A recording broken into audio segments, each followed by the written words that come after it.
We all think of the brain as a black box that makes us who we are, but it's actually a set of practical systems with predictable limits and surprising strengths. Today we'll reveal brain facts you can use to change how you learn, focus, remember, and decide. We'll explain why childhood time feels slow, how your brain tricks you, and simple science-backed hacks to get smarter, calmer, and more effective. Have you ever wondered where the last year went? It's a common feeling. Yet, when we look back on childhood, those years feel like a lifetime. Endless summer days, the long wait for a birthday. So, what's behind this curious phenomenon? Why does time in our early years feel so much more expansive? Two complementary explanations help unravel this mystery. The first is relative proportion. For a 5-year-old, 1 year is 20% of their life.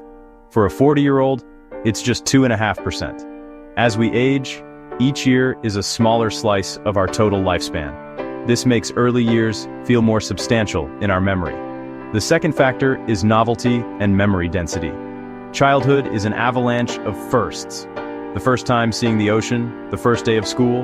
Our brains are wired to pay close attention to new experiences, encoding them as distinct, detailed memories. This creates a rich and densely packed mental timeline, making those years feel longer in hindsight. In contrast, adult life often falls into a rhythm of routine. The daily commute, familiar tasks. Our efficient brain lumps these similar experiences together, no longer creating a unique memory marker for each day. As a result, weeks and months can blur into a single, compressed memory, making time feel like it's accelerating. So, how can we reclaim that feeling? The answer lies in consciously breaking routine. To make days feel fuller, seek novelty. Try a new route to work, visit a different park, or cook a new recipe. Learning a new skill, like an instrument or a language, forces your brain to create rich new memories. Even simple acts like taking photos or journaling serve as manual memory markers, helping to stretch our perception of time. Now let's explore a fascinating paradox. How your brain's greatest strength is also the source of its biggest flaws. We're talking about how your mind deliberately, and often invisibly, tricks you every day. At its core, the brain is a powerful prediction machine. It doesn't just wait for information, it actively anticipates it, constantly guessing the next word in a sentence or the next turn on a familiar road. To save mental energy, it fills in missing data using past experiences, creating a seamless, but not always accurate reality.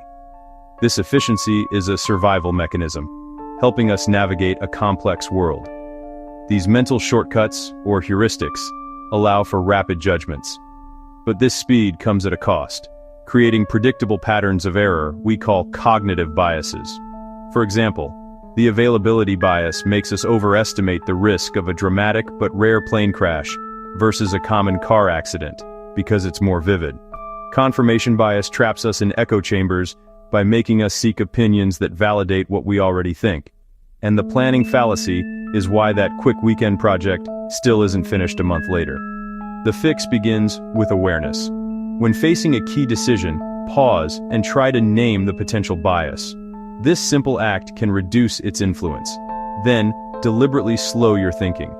Introduce a cooling-off period before committing, and actively seek out perspectives or evidence that challenge your initial assumption. This conscious effort is the key to clearer thinking. Memory is another area where the brain misleads us.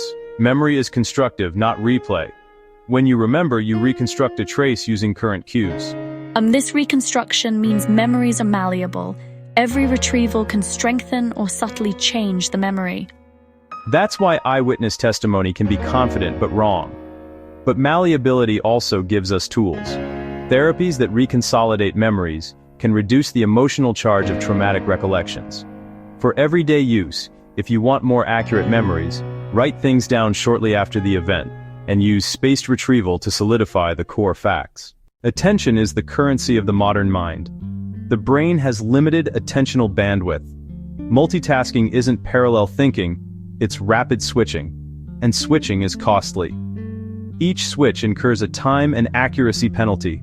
To get more done, batch similar tasks, create single task time blocks, and remove external triggers, notifications, open tabs, that cause context switches.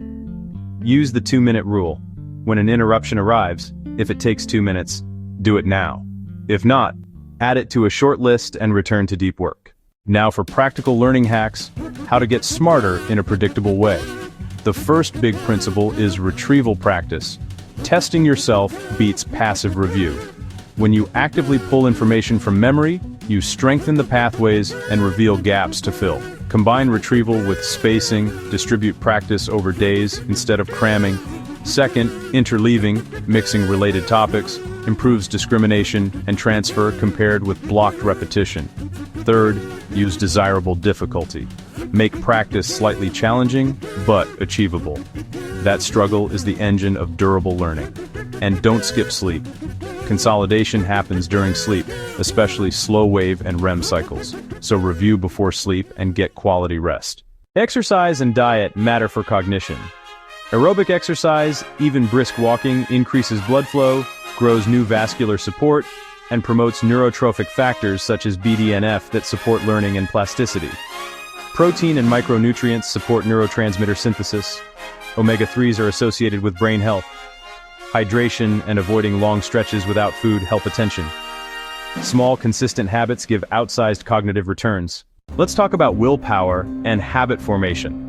Willpower is a limited resource if you treat it like a muscle, but you can offload decisions by designing systems. The most reliable strategy for change is small, consistent behaviors, triggered by cues and immediately rewarded. That's habit architecture. Break goals into micro-habits, automate the environment so the desired action becomes the default, and use implementation intentions. Pre-stated plans like, if X happens, I will do Y. Creativity and insight come from two complementary brain states: focused, deliberate practice for skill and knowledge, and diffuse, associative states for incubation. The latter arrives during walks, shower time, or low-intensity tasks.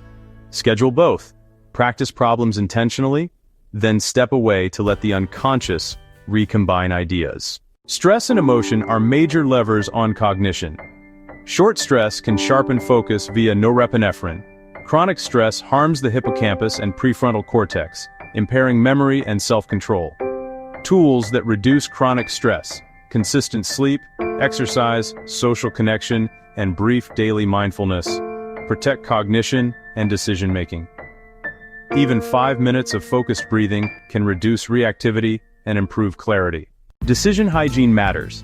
If you want better choices, add friction for mistakes and reduce friction for good moves. Delay big decisions for a day. Limit options to 3 strong alternatives. Use pre-mortem thinking. Imagine why this plan failed and list reasons to counteract optimism bias. A quick word on neuroplasticity. The adult brain changes with experience. Learning physically reshapes circuits by strengthening some synapses and pruning others. That means sustained, targeted practice yields real structural change.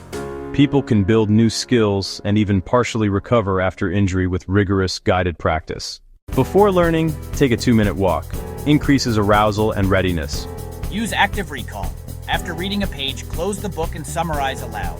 Space your review. 1 day, 3 day, 1 week intervals beat massed review. Add a single evening sleep routine, dark room, screen cutoff, 60-90 minutes before bed, to protect consolidation. Do 1 20-minute aerobic session 3 times a week to boost mood and plasticity.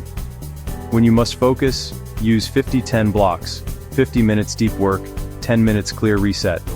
For decisions, write down the question, list evidence for and against, then sleep on it. A few myths to correct. You don't have one fixed IQ that can't change. Cognitive skills can be expanded with deliberate practice. You won't drastically rewire overnight, but steady effort compounds. And multitasking is not efficient for complex cognitive work.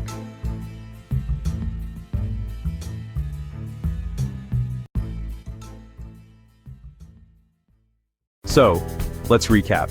We've seen how our brain's default mode can pull us into distraction, but also how we can guide it back with focused attention. We've explored the critical role of sleep in consolidating memories, turning fragile knowledge into long-term understanding. And we've contrasted inefficient methods like cramming with powerful techniques like active recall. These are the core principles for working smarter, not just harder. Finally, why does any of this matter? because understanding the brain's default strategies helps you work with it rather than against it. Fighting your own biology with sheer willpower is an exhausting, losing battle. Instead, you can design your environment, learning schedules, and habits to match how memory, attention, and motivation actually work. This shifts the dynamic from a constant struggle to a collaborative partnership with your own mind, making focus feel more natural. Implement one small tweak this week. Prioritize 2 hours of focused work split into blocks, add a nightly buffer before sleep, or try spaced recall on something you want to remember, and measure the change. Don't look for a massive transformation, just notice the small shifts. Do you feel less scattered? Is that information easier to retrieve? This small feedback loop is where real, sustainable change begins. If you want practical templates to get started, a 30-day habit plan, a spaced review cheat sheet, and starter micro habits, I'll pin them in the description and the first comment. They're designed to make this easy to apply. Subscribe to get evidence-first brain tricks every week. We'll keep translating neuroscience into simple, practical changes you can use tomorrow. We're building a community dedicated to smarter living, and we'd love for you to be a part of it. Thanks for watching.